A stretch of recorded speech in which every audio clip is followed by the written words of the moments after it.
నమస్తే న్యూస్ 24 తెలుగుకు స్వాగతం. నా పేరు శ్రీలత. వార్తలోని ముఖ్యాంశాలు చూద్దాం. అనంతపురం జిల్లా సింగనమల నియోజకవర్గంలోని నార్పల మండల కేంద్రంలో గల తుంపెర గ్రామంలో మైనర్ బాలికలపైన ప్రస్తుతం జరుగుతున్న లైంగిక నేరాలకు సంబంధించిన లైంగిక నేరాల పిల్లల రక్షణ చట్టం 2012 పోక్సో గురించి న్యాయ విజ్ఞాన సదస్సును ఆర్టీటీ స్కూల్లో నిర్వహించడం జరిగింది. ఈ అవగాహన సదస్సుకు 8వ జిల్లా జడ్జి జస్టిస్ బి సాధుబాబు అధ్యక్షతన వహించారు. లైంగిక నేరాల గురించి, వాటికి సంబంధించిన చట్టాల గురించి జిల్లా న్యాయమూర్తి హాజరైన గ్రామ ప్రజలందరికీ క్లుప్తంగా వివరించారు.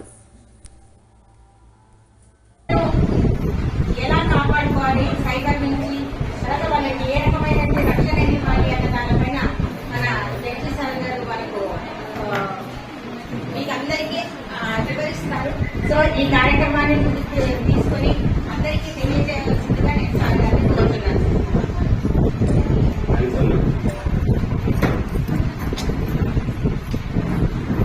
నమస్కారం అండి. నేను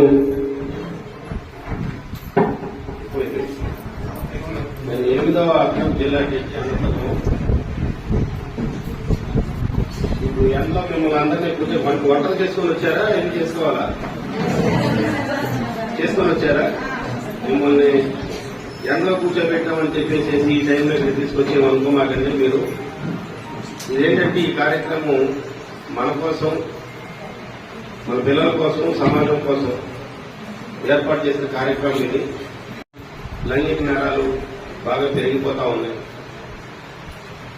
ఈ లైంగిక నేరాలకి గురైన పిల్లలు ఈ మానసిక శాస్త్రవేత్తలు చెప్పే దాని ప్రకారం ఏంటంటే వాళ్ళకి ఆ సంఘటనలో పీడకలలాగా జీవితం అంతా వెంటాడుతూ ఉంటాయి.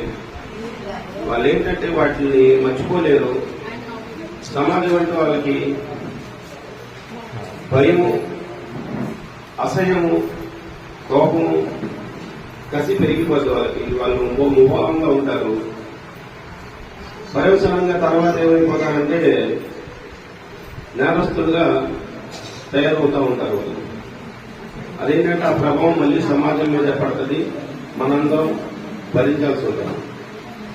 అలాంటి ఈ లైంగిక నేరాలని అరికట్టాలనే ఉద్దేశంతో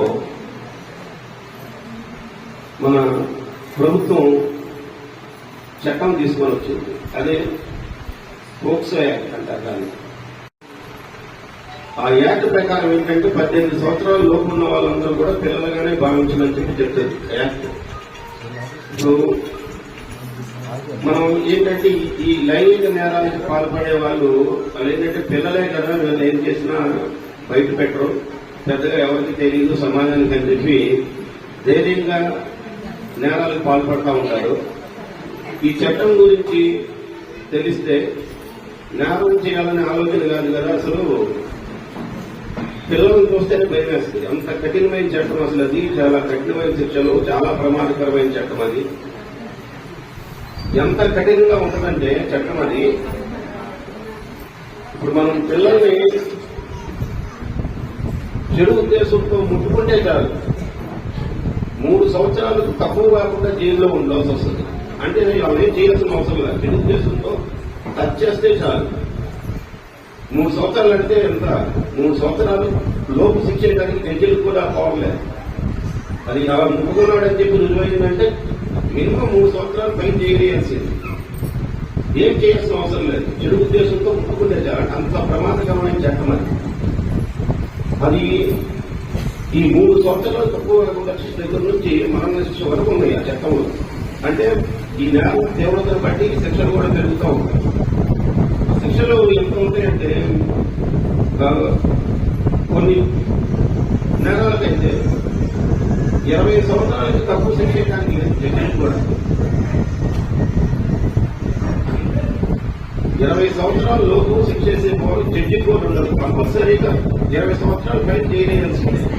అది కూడా కఠిన కారాగార శిక్ష. అది మామూలుగా జైల్లో వచ్చి పంపించేయడం కాదు. రాళ్ళు కొట్టించడాలు అట్లాంటి శిక్షలు, కఠినమైన శిక్షలు ఉన్నాయి. దాంట్లో మరణ శిక్షలు కూడా ఉన్నాయి.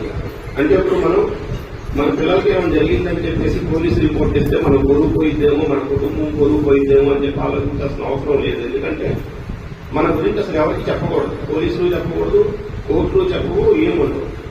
మనం పిల్లలు కోర్టులో సాక్ష్యం చెప్పేటప్పుడు కూడా ఎవరైతే నేరం చేశాడో వాడు మనం సాక్ష్యం చెప్పే వాళ్ళని కనపడేలాగా ఉంటది. వాడు మనం సాక్ష్యం చెప్పు చూసే పరిస్థితి ఉండదు.